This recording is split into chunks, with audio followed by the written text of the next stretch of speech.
C'est parti pour une nouvelle vidéo autour des résolutions des équations différentielles linéaires d'ordre 1. Nous allons voir ici la méthode de variation de la constante qui permet de trouver une solution particulière d'une équation différentielle donnée. Pour illustrer cette technique, nous allons considérer l'équation différentielle que je note E, qui est x, y', moins 2y égale x puissance 4 plus x puissance 3 cosinus 3x, et on va travailler sur l'intervalle ouvert en 0, là, 0 plus l'infini. Donc comme d'habitude pour la résolution de telles équations, il faut déjà voir si ça correspond aux équadifs que l'on sait résoudre dans le cours. C'est-à-dire, est-ce que c'est une équadif de la forme y' plus a de xy égale f de x. Alors ici, le petit souci, c'est qu'on a un x devant y', alors que dans le cours, on n'a rien devant le y'. Donc c'est pas bien grave, puisque ce que l'on peut faire, puisque là, on travaille pour les x strictement positifs, x est différent de 0, et on va pouvoir diviser par x des deux côtés du signe égal. Et en faisant ça, le xy' divisé par x nous donne y', moins 2y divisé par x nous donne moins 2 sur x fois y, et ici, tout le terme de droite, quand on le divise par x, ça va nous donner x au cube plus x au carré cosinus 3x. Et sous cette forme-là, pas de souci, on récupère une équadif comme dans le cours, avec a de x qui vaut donc moins 2 sur x, et le f de x qui est tout ce qu'on a ici à droite. Donc maintenant qu'on a vu ça, eh bien on peut affirmer que toutes les solutions de l'équation sont toutes les fonctions y qui s'écrivent sous la forme yh plus yp. Donc yh c'est toujours l'élément en fait qui correspond à toutes les solutions de l'équation homogène. Donc pour le calculer, on repart du a de x qu'on a trouvé ici qui est moins 2 sur x, et il va falloir trouver une primitive de moins 2 sur x. Donc moins 2 sur x, on peut le réécrire en disant que c'est moins 2 fois 1 sur x, et sous cette forme-là, on peut en prendre une primitive en disant que ça va faire moins 2, donc la constante moins 2 multipliée par une primitive de 1 sur x. C'est-à-dire en fait moins 2 fois log de valeur absolue de x. Donc ici, pour le faire, on peut utiliser le tableau des primitives qui est disponible dans le formulaire en utilisant pour 1 sur x, en fait la formule u' sur u qui a pour primitive log de valeur absolue de u. Sauf que ici, comme on travaille sur l'intervalle 0 plus l'infini, en fait x est strictement positif, donc la valeur absolue de x, c'est x. Donc en fait, grand A de x, c'est moins 2 fois ln de x. Donc maintenant qu'on a grand A de x, on peut appliquer la formule qui donne yh, c'est-à-dire que c'est lambda exponentielle moins grand A de x, donc grand A de x c'est moins 2 ln de x, donc on fait attention au signe moins, on simplifie, ça nous fait lambda exponentielle de 2 ln x. Alors on pourrait très bien laisser l'expression de cette forme-là, mais en gros, le fait qu'il y ait ici un exponentiel et un logarithme, on peut déjà anticiper une certaine simplification dans l'expression. Alors après, faut faire attention à la façon dont on va gérer le 2 ici, faut pas se précipiter pour simplifier l'expression.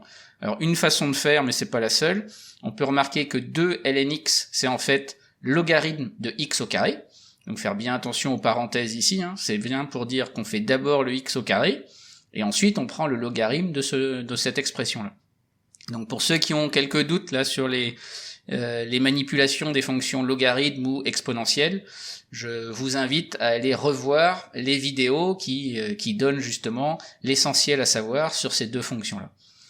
Et une fois qu'on a ça, on a donc ici exponentielle de logarithme de quelque chose, et par définition, plutôt par propriété qu'on a sur exponentielle et logarithme, parce que ce sont deux fonctions réciproques l'une de l'autre, et bien exponentielle de log de quelque chose, c'est le quelque chose, donc ici, ça va simplement donner lambda fois x au carré.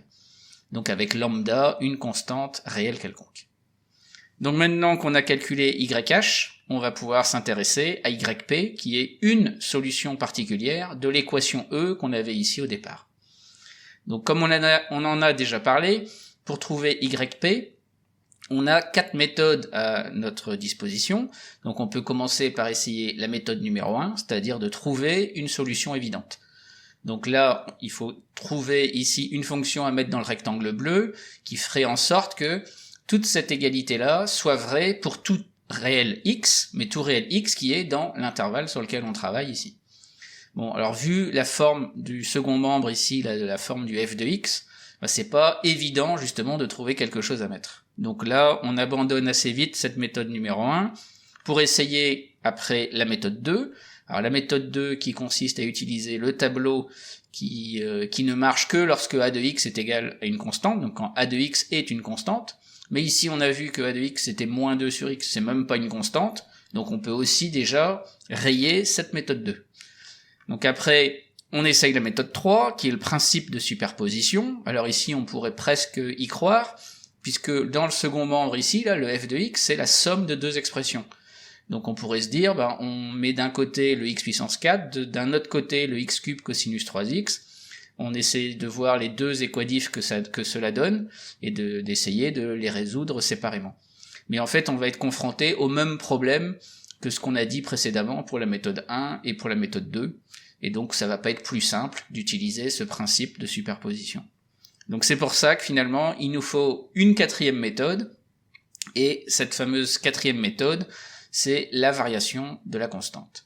Alors comment ça fonctionne, cette variation de la constante? Eh bien, l'idée de départ, c'est de chercher la fameuse solution particulière yp, sous la forme yp égale lambda fois x carré, parce que yh est exactement égal à lambda fois x au carré. Donc c'est vraiment à chaque fois qu'on applique la variation de la constante, il faut absolument faire un copier-coller du YH. Donc là, le YH c'est lambda fois x carré, dans ce cas-là, le YP, on va aussi l'écrire sous la forme lambda fois x carré. Un gros détail près, c'est que le lambda qui est ici, eh bien ça va plus être une constante, et comme son nom l'indique, on va faire varier la constante pour cette méthode numéro 4. Et donc c'est plus un lambda qu'on va avoir ici, mais en fait ça va être un certain lambda de x, qui est une expression de x, ou si on veut, on peut voir ça comme une fonction, et c'est cette fonction-là qu'on va essayer de déterminer. Donc c'est vraiment le point de départ, c'est à partir du YH, on a la forme du YP. Et là où c'est un petit peu dangereux, si on peut dire, c'est que si on s'est trompé sur le YH, eh ben on va forcément aussi se tromper sur YP. Et donc c'est important de bien détailler le calcul du YH pour être sûr de partir sur de bonnes bases pour après enchaîner avec le YP. Alors maintenant qu'on a dit ça, il va falloir mener quelques calculs pour arriver au bout du calcul, si on veut, et au bout de cette méthode-là, quoi. Donc l'idée de base, c'est qu'on cherche une fonction qui est solution de l'équation du début. Donc en fait, on cherche une fonction à mettre dans le rectangle bleu encore ici pour que cette égalité-là soit vraie pour tout x strictement positif. Donc ça veut dire que là, la solution particulière, elle doit vérifier cette équation-là. Donc maintenant, la solution particulière, c'est lambda x fois x carré. Donc ça veut dire que dans le rectangle bleu, on va devoir mettre lambda x fois x carré et espérer que toute cette égalité-là soit vraie pour tout x strictement positif. Donc si on enlève les rectangles bleus, ça nous donne cette égalité-là à vérifier. Et là maintenant, on va se lancer dans notamment le calcul de dérivée qui est ici. Donc précisément, comme on doit dériver un produit, puisque là, lambda de x, c'est une expression qui dépend de x, qui est multipliée par x carré, qui dépend aussi de x. Donc là, on va appliquer les fameuses règles de la dérivée d'un produit, là, u fois v, et on est parti pour lancer les calculs. Donc on peut déjà recopier tout le reste, donc le x, après tout ce qu'on a ici à droite, et dans les parenthèses ici, à l'intérieur, on va calculer la dérivée de u fois v. Donc on va d'abord avoir u' fois v, donc ici le lambda de x on ne le connaît pas, mais on sait que c'est une fonction de x, donc le u', ça va être la dérivée de cette expression-là, c'est simplement lambda' de x, multiplié par v, donc qui est x carré, et puis plus u fois v', donc u c'est lambda de x, et comme v de x c'est x carré, v' de x, la dérivée de x carré, c'est 2x.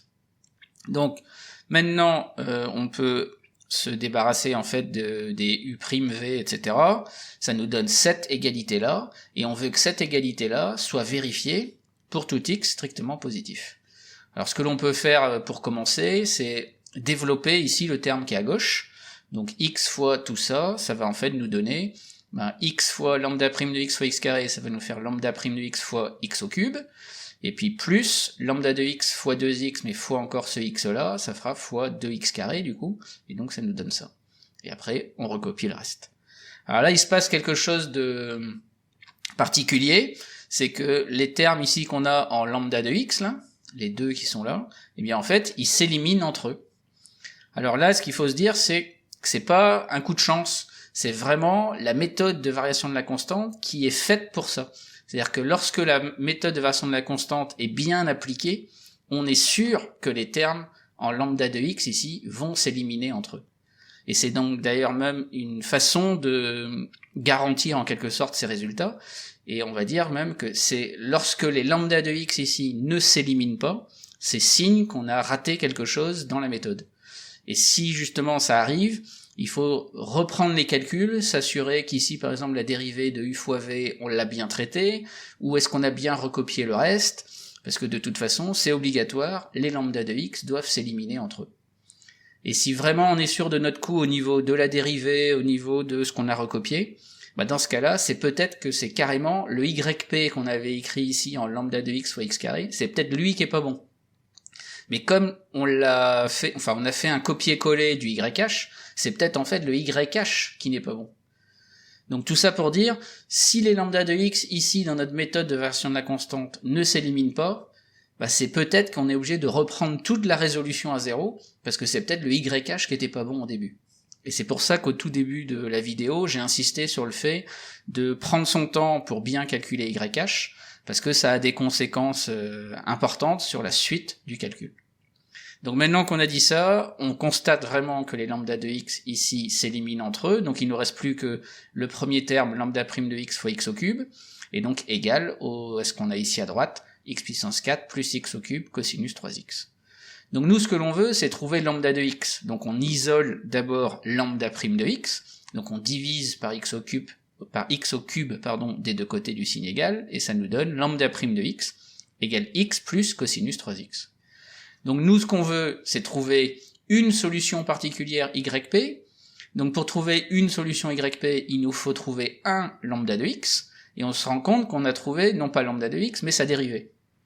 Bah du coup pour trouver lambda de x il suffit d'intégrer le résultat qu'on a pour lambda prime de x. Donc ici primitive de lambda de x, ça va faire primitive de x 1/2 de x carré, plus primitive de cosinus 3x qui est 1/3 de sinus 3x. Donc ça, on peut l'obtenir en consultant en fait le tableau des primitives que l'on a dans notre formulaire. Et de toute façon, de façon générale, lorsque l'on utilise en fait la variation de la constante, on va forcément tomber à un moment, puisque les lambda de x s'éliminent, on va forcément réussir à écrire lambda prime de x égale une expression. Et donc une fois qu'on a cette expression-là, il va falloir trouver une primitive de cette expression-là. Et là, du coup, il faut appliquer tout ce qui a été vu sur les intégrales, c'est-à-dire soit on utilise la méthode numéro 1 qui consiste à utiliser directement le tableau des primitives, méthode numéro 2, si la méthode 1 ne marche pas, donc on fait la méthode 2 qui est de modifier l'écriture de la fonction pour après utiliser le tableau des primitives. Si ça marche toujours pas, on peut faire une intégration par partie, mais dans ce cas-là, ce serait une intégration par partie sans borne. Et si jamais ça marche toujours pas, on peut essayer un changement de variable sans borne. Et avec un peu de chance, on finit par y arriver. Bon, ici, c'est quand même beaucoup plus simple que tout ce que je viens d'énoncer, mais c'était au moins pour donner un peu de perspective sur cette fameuse méthode de variation de la constante. Donc maintenant qu'on a trouvé un lambda de x qui marche, on va pouvoir trouver un yp qui marche. Il suffit de prendre le lambda de x qu'on a trouvé et on multiplie par x carré. Donc ça nous donne yp qui vaut 1/2 de x puissance 4 plus 1/3 de x carré sinus 3x. Donc maintenant il reste plus qu'à remettre tout ensemble, puisqu'on a dit que les solutions de E étaient obtenues en faisant YH plus YP, on a vu ce que valait YH, on vient de trouver YP, donc en conclusion il suffit de dire que toutes les solutions de E sont obtenues en faisant Y égale en fait lambda x carré, c'est-à-dire le YH, plus tout ce qu'on a trouvé pour YP. Et donc on précise aussi que lambda est une constante réelle quelconque. Et donc voilà pour la résolution de cette équation différentielle. Alors, avant d'aller plus loin, en fait pour prendre un peu de recul, on va faire une remarque, c'est-à-dire que a priori, la méthode de variation de la constante, elle marche tout le temps, c'est-à-dire qu'on peut l'appliquer pour toutes les équations différentielles linéaires d'ordre 1. Alors on pourrait se dire, alors pourquoi on s'est embêté à donner les 3 premières méthodes, puisque la 4e a l'air de marcher tout le temps. Alors pour illustrer ça, je vais reprendre l'équation différentielle, qui est y' moins 3y égale 8x exponentielle 5x. Cette équatif-là, on l'avait croisée dans la vidéo qui était l'exemple 2. Donc quand on a vu dans l'exemple 2, ce qu'on avait appliqué, c'était la méthode 2, c'est-à-dire le tableau qui était valide lorsque a de x était une constante. Donc quand on regarde un peu les calculs qu'on a eu besoin de faire, ils étaient pas si simples que ça, mais ils étaient relativement gentils. Si jamais maintenant on regarde cet exemple-là et qu'on cherche à faire la variation de la constante, donc on procéderait de la façon suivante, on irait chercher le YH, donc ça comme pour la méthode 2, on aurait lambda, enfin on avait trouvé déjà lambda exponentielle 3x, donc en faisant la méthode variation de la constante, le YP, on fait un copier-coller du lambda exponentielle 3x, donc ça fait lambda exponentielle 3x, mais on fait varier le lambda en un certain lambda de x, du coup, fois exponentielle 3x. On fait tous les calculs en remplaçant le YP, enfin en mettant le YP dans l'équadif, donc comme on l'a présenté tout à l'heure. On fait tous les calculs, donc ça demande un petit peu de temps, et à la fin on arrive à lambda prime de x égale 8x exponentielle 2x. Et donc arrivé là, comme on a le lambda prime de x, nous on veut aller récupérer le lambda de x, donc il faut prendre une primitive de 8x exponentielle 2x. Et bien pour faire ça, on est obligé de passer par une intégration par partie. Donc déjà, en termes de calcul, c'est quand même a priori un peu plus costaud que les calculs qu'il y a sur la méthode numéro 2. Et si on peut dire, il y a encore pire, c'est que si on modifie légèrement les quadifs de départ, là, au lieu de prendre 8x exponentielle 5x, on prenait par exemple 8x carré exponentielle 5x, la méthode 2 ne changerait pas beaucoup, et elle serait pas beaucoup plus compliquée que ce qui a déjà été fait. En revanche, ici, avec la variation de la constante, on obtiendrait lambda prime de x qui vaudrait alors 8x carré exponentielle 2x, et pour intégrer cette fonction-là, en fait, il faut faire une double intégration par partie. Autrement dit, il faut faire 2 intégrations par partie, l'une après l'autre. Et là, du coup, en termes de calcul, ça devient quand même un petit peu costaud. Donc c'est pour ça que lorsque l'on peut faire les méthodes précédentes, c'est-à-dire méthode 1, 2 ou 3, eh ben, il vaut mieux se précipiter dessus, si on peut dire, et c'est vraiment lorsque les 3 premières méthodes ne fonctionnent pas, qu'on se dit, bah, du coup, là, la méthode 4, a priori, elle va passer, et on se lance de la méthode 4. Bon, alors maintenant, pour terminer, je vais donner une dernière équation différentielle, qui ressemble fortement à celle que l'on a résolue dans la vidéo, mais qui modifie quand même à un endroit les calculs. Donc en fait le point de départ c'est xy' moins 2y, donc comme dans l'équation qu'on a traitée ici, mais j'ai changé le second membre, ici ça va être égal à x puissance 4 fois cosinus 3x. Donc là j'ai mis qu'on c'était pour s'entraîner, parce que c'est une bonne idée de mettre la vidéo en pause et de chercher par soi-même à résoudre cette équation différentielle. Alors dans un instant, je vais donner les grandes lignes en fait de la résolution de l'équation. Donc si vous voulez vraiment vous entraîner et prendre le temps de regarder ça tout seul, je vous laisse mettre ça en pause. Bon, alors maintenant, si on regarde bien la résolution, en fait tout le début est inchangé par rapport à la vidéo, au début de la vidéo, c'est-à-dire que le a de x et le f de x ne changent pas, les solutions sont obtenues de la même façon, le yh c'est aussi lambda x carré. Donc pour trouver yp, on fait la méthode de variation de la constante, et à partir de cette variation de la constante, ben forcément yp, on va le chercher sous la forme lambda de x fois x carré. Là où ça va changer significativement, c'est que lorsqu'on va dire que yp doit vérifier les quadifs, donc on va lancer, si on peut dire, on va remplacer le y qui est ici là, par lambda de x fois x carré. Quand on va faire tous les calculs, arrivé au bout des calculs, on va montrer en fait que le lambda prime de x doit vérifier, doit être égal en fait à x cosinus 3x pour tout x dans 0 plus l'infini ouvert en 0. Et donc ici, il faut être capable de trouver une primitive de x fois cosinus 3x. Alors ici, la bonne idée, c'est de faire une intégration par partie sans borne, et en faisant cette intégration par partie sans borne, on va trouver lambda de x égale 1/3 fois x fois sinus 3x plus 1/9 de cosinus 3x. Alors en fait, la fonction la x cosinus 3x, c'est la même fonction que celle qui intervient dans la vidéo sur les intégrations par partie. Donc il y avait un exemple qui avait été traité pour illustrer la vidéo sur intégration par partie. Donc c'était intégration par partie avec borne, mais la fonction qui intervenait c'était vraiment x cosinus 3x. Donc en fait, en combinant la vidéo sur l'intégration par partie avec borne Et l'autre vidéo qui présente les intégrations par partie sans borne, il y a moyen de retrouver exactement ce qui est donné ici comme résultat. Et maintenant qu'on a le lambda de x, donc on a dit que yp c'était lambda de x fois x carré, donc on multiplie tout ça par x carré, ça nous donne ça. Et donc maintenant qu'on a yp, pour avoir toutes les solutions de E, ben on regroupe yh et yp, et ça nous donne ce résultat-là, où on fait bien attention, le lambda qui est là, c'est le lambda qui vient du yh, hein, donc c'est bien une constante réelle quelconque. Et voilà pour cette vidéo super classique de la variation de la constante. Je vous dis à bientôt pour d'autres vidéos.